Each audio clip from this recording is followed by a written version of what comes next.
Our attention now to the Gulf. Hurricane Milton is getting stronger and stronger every time we check in with you guys, and you've been going through all the data as well.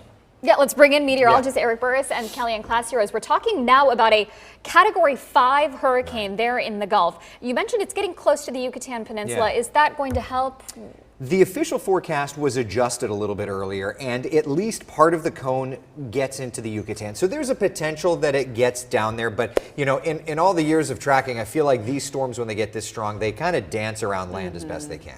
Yeah, so it's not going to make a huge impact unless it were to completely move over land. But, you know, we're always hopeful, right? Sure. But at the end of the day, it's just Mother Nature. She tries to find something that tries to keep her alive, essentially. Right. Yeah, life will find a way. Jeff Goldblum wasn't so crazy with that chaos theory. But there is something really, really impressive to look at this satellite presentation. And just from the sheer shape of it, I mean, this storm system has really consolidated. That pressure has really dropped.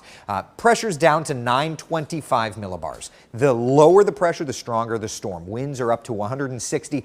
And there is even indication, okay? The last mission that went through this showed winds much higher than 160 on kind of an extrapolation. So I think the Hurricane Center did the more responsible thing, but just know that there is further strengthening that is possible here from that. Visible satellite presentation showing these gravity waves off on the visible satellite just lets you know. I mean, really, this is a ventilating, breathing thing atmospherically. So what does the future hold, right? We expect it to droop a little further to the south and then start lifting more to the east-northeast. And at that point in time, it goes from Category 5 intensity down to Category 4 and eventually settles into a landfall point as a Category 3 hurricane Wednesday, 8 p.m. with winds of about 125 miles an hour. But understand, intensity forecasting clearly is the most difficult part of this puzzle, so I wouldn't be surprised if it doesn't lose that much of an intensity value. We have to watch and see how this plays out.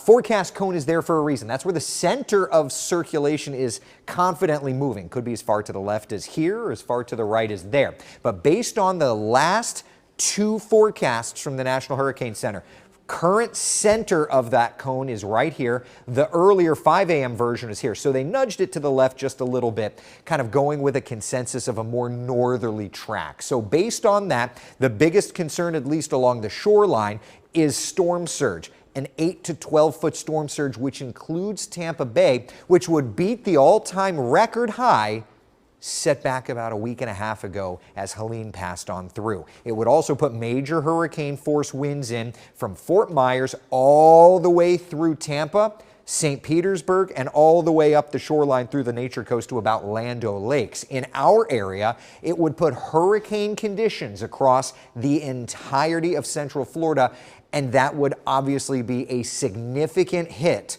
to all of our communities. The highest wind gust we've seen in a hurricane, at least in recent memory, was Hurricane Charlie back in 2004. So you're talking 25 years ago. So to that point, we're talking about the strongest hurricane to impact Central Florida in a quarter century or more. So that's the kind of storm system. And I hope you understand, this is not anything to hype. This is not anything to scare you. But we want to make sure that as this approaches us, we're all ready for it, okay? So let's work through our preparations and we'll be good to go. Kellyanne, let's get into more with that. So today, if you can finish your preparations, if you need to do any last minute preps by Tuesday, that would be the time to do it, because then by Wednesday, the storm arrives. Right, our worst of the weather arrives by Thursday, then the storm departs. So anything today that you need to do, get it done.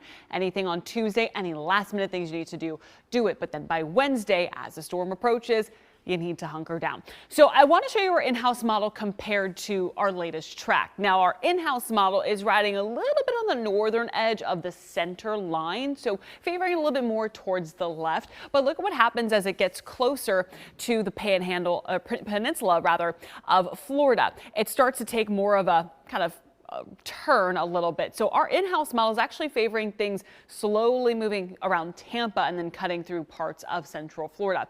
Regardless, we're going to see those impacts really begin to increase on Wednesday. And one of the things that we're going to be watching closely is going to be the rainfall, especially for our northern spots, where some locations could receive around 5 to 8 inches of precipitation with locally higher amounts, other locations around 3 to 5.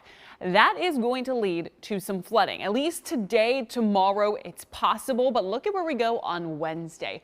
Wednesday, when the storm arrives, flooding is going to be likely for Central Florida. So if you live in low-lying areas or it's prone to flooding easily than other areas, I would absolutely take the precautions. Do what you need to do before Milton moves into the area, because we're going to see a lot of rainfall, a lot of wind. Plus, we've already had so much rainfall over the past couple of days.